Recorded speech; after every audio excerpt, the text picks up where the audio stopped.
जिला स्तरीय जंगल अधिकार कमिटी बैठक अनुष्ठित। वेदांतर कोयला खनि प्रकल्प को अनुमोदन दस्तावेज अभाव ओपीटीसीएल प्रस्ताव स्थगित।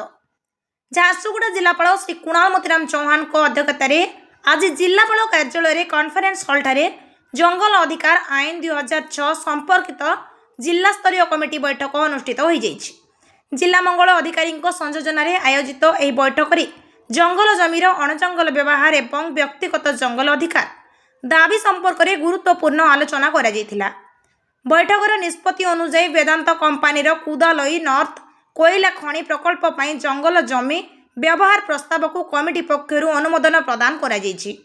अन्य पक्षरे ओपीटीसीएल पक्षरु ट्रांसमिशन लाइन पाई दिया जायतिबा प्रस्ताव रे आवश्यक दस्तावेज अभाव थिबारु एहाको परवर्ती बैठक पर्यंत स्थगित रखा जायछि।